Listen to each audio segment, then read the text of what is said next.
আচ্ছা, আমরা যে বাতাসে শ্বাস নিই তার প্রায় ৭৮% কিন্তু একটা বিশেষ গ্যাস। কিন্তু মজার ব্যাপার কি জানেন? এই গ্যাসটা যে কেমিক্যাল ফ্যামিলির সদস্য, সেই ফ্যামিলির নামের মানেই হল শ্বাসরোধকারী। কি অদ্ভুত, তাই না?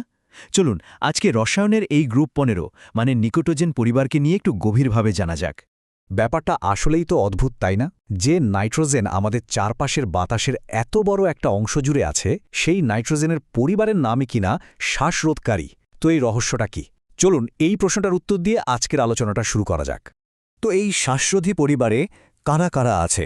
আছে নাইট্রোজেন, ফসফরাস, আর্সেনিক, অ্যান্টিমনি আর বিসমথ। আর এই অদ্ভুত নামটা এসেছে মূলত প্রথম সদস্য নাইট্রোজেন গ্যাসের একটা বিশেষ ধর্মের কারণে। যদিও মজার ব্যাপার হলো, গ্রুপের ওপর থেকে যত নিচে নামা যায়, এদের ধাতব ধর্ম কিন্তু ততই বাড়তে থাকে। আজকে আমাদের আলোচনার রোডম্যাপটা ঠিক এই রকম।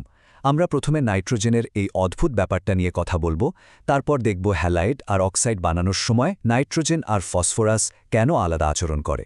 এরপর এদের হাইড্রাইডের ক্ষারধর্মিতা দেখব, আর সবশেষে পরীক্ষার জন্য একটা ফাইনাল তুলনা করে নেব।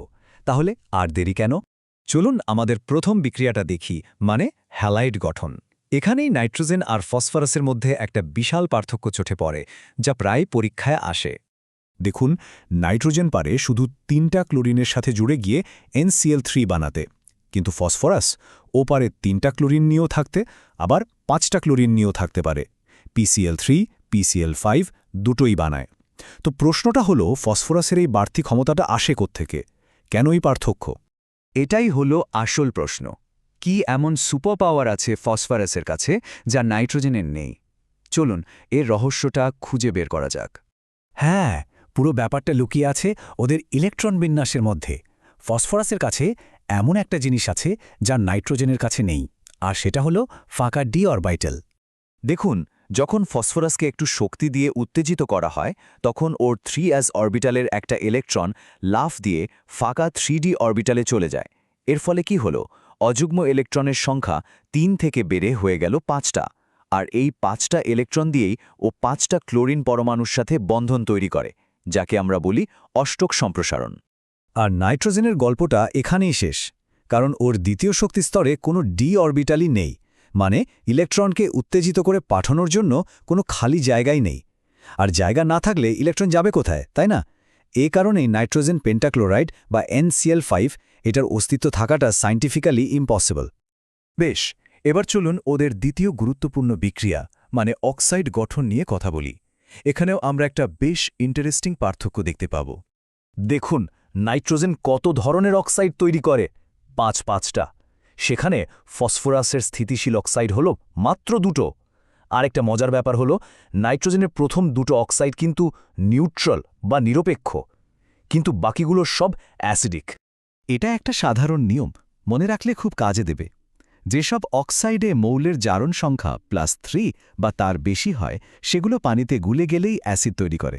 এদের একটা সুন্দর নামও আছে, অক্সো অ্যাসিড। যেমন ধরুন, ডাইনাইট্রোজেন পেন্টা অক্সাইড পানির সাথে মিশে গিয়ে তৈরি করছে শক্তিশালী নাইট্রিক অ্যাসিড। আবার একইভাবে ফসফরাস পেন্টা অক্সাইড থেকে তৈরি হচ্ছে অর্থোফসফরিক অ্যাসিড, যেটা ইন্ডাস্ট্রি আর ল্যাবে খুবই গুরুত্বপূর্ণ একটা কেমিক্যাল। আমাদের আলোচনার তৃতীয় পর্বে এসে আমরা ফোকাস করব গ্রুপ 15-এর হাইড্রাইডগুলোর ওপর। আর এখানে সবচেয়ে গুরুত্বপূর্ণ তুলনাটা হবে অ্যামোনিয়া আর ফসফিনের মধ্যে। আচ্ছা, দুটো মলিকিউলের দিকে তাকালেই দেখবেন যে এদের সেন্ট্রাল অ্যাটমের উপর একজোড়া লোন পেয়ার ইলেকট্রন বা নিঃসঙ্গ ইলেকট্রন জোড় বসে আছে। আর এই ইলেকট্রন জোড় ওরা অন্যকে দান করতে পারে, তাই এরা দুজনই ক্ষার বা বেস হিসেবে কাজ করতে পারে। যদিও দুজনেই ক্ষার, কিন্তু ওদের শক্তি কিন্তু এক নয়। তাহলে প্রশ্নটা হলো, অ্যামোনিয়া আর ফসফিনের মধ্যে কে বেশি পাওয়ারফুল বেস, আর এর পেছনে সায়েন্সটাই বাকি? প্রথম কারণটা হলো তড়িৎ ঋণাত্মকতা। সোজা বাংলায়, নাইট্রোজেন একটা শক্তিশালী ইলেকট্রন চুম্বকের মতো কাজ করে। ফসফরাসের চেয়ে ওর টান অনেক বেশি। তাই ও বন্ধনের ইলেকট্রনগুলোকে নিজের দিকে এমনভাবে টেনে রাখে যে ওর চারপাশে ইলেকট্রনের একটা ঘন মেঘ তৈরি হয়। আর এই ঘন মেঘ থেকে ইলেকট্রন জোড় দান করাটা অনেক বেশি সহজ হয়ে যায়। দ্বিতীয় কারণটা হলো অ্যাটমিক সাইজ বা পারমাণবিক আকার। নাইট্রোজেন পরমাণু ফসফরাসের চেয়ে বেশ ছোট। ভাবুন তো, একই পরিমাণ চার্জ যদি একটা ছোট জায়গায় থাকে, তাহলে তার প্রভাব তো বেশি হবেই। ঠিক সেভাবেই নাইট্রোজেনের ছোট শরীরে ইলেকট্রনের ঘনত্ব বেশি হওয়ায় ও খুব সহজে একটা প্রোটনকে আকর্ষণ করে ধরে ফেলতে পারে, আর এটাই ওকে একটা শক্তিশালী ক্ষার বানিয়ে দেয়। চলুন এতক্ষণ আমরা যা যা জানলাম সেগুলোকে পরীক্ষার জন্য একবারে গুছিয়ে ফেলি। নাইট্রোজেন আর ফসফরাসের এই ফাইনাল তুলনাটা মাথায় রাখলে অনেক প্রশ্নের উত্তর দেওয়া সহজ হয়ে যাবে। তাহলে এক কথায় মূল পার্থক্যগুলো কি? নাইট্রোজেনের ডি অরবিটাল নেই, তাই অষ্টক সম্প্রসারণ হয় না, আর ও শুধু NCl3 বানায়, কিন্তু ওর হাইড্রাইড অ্যামোনিয়া একটা শক্তিশালী ক্ষার। অন্যদিকে ফসফরাসের ডি অরবিটাল আছে, তাই ও PCl5 পর্যন্ত বানাতে পারে, কিন্তু ওর হাইড্রাইড ফসফিন একটা দুর্বল ক্ষার। পরীক্ষার আগে এই টেবিলটা একবার দেখলেই কিন্তু সব মনে পড়ে যাবে। এবার তাহলে একদম শুরুর সেই প্রশ্নে ফেরা যাক। নাইট্রোজেন গ্যাস এতটাই স্টেবল বা স্থিতিশীল যে কেমিক্যালি ওকে নিষ্ক্রিয় গ্যাসের পরেই সবচেয়ে নিষ্ক্রিয় মৌলও বলা হয়। কিন্তু নাইট্রোজেন এত নিষ্ক্রিয় কেন? কারণটা হলো একটা নাইট্রোজেন অণুতে দুটো নাইট্রোজেন পরমাণু একটা ট্রিপল বন্ড বা ত্রিবন্ধন দিয়ে একে অপরের সাথে খুব শক্তভাবে লেগে থাকে। এই বন্ধন ভাঙা ভীষণ কঠিন। ঠিক কতটা কঠিন শুনলে অবাক হবেন। এই ট্রিপল বন্ড ভাঙতে লাগে পাক্কা 945 কিলো জুল পার মোল শক্তি, মানে এটা একটা অসম্ভব শক্তিশালী আঠার মতো। এই বিশাল এনার্জি ছাড়া এটাকে ভাঙা প্রায় অসম্ভব। আর ঠিক এই কারণেই খেয়াল করে দেখবেন চিপসের প্যাকেটের ভেতরে নাইট্রোজেন গ্যাস ভরা থাকে, কারণ ওটা এতটাই নিষ্ক্রিয় যে ভেতরের খাবারটা অন্য কিছুর সাথে বিক্রিয়া করে সহজে নষ্ট হতে পারে না। তাহলে শেষ করার আগে একটা দারুণ প্রশ্ন রেখে যাই।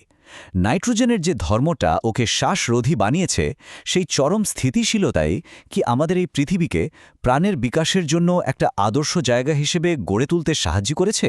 ব্যাপারটা কিন্তু আসলেই ভেবে দেখার মতো, তাই না?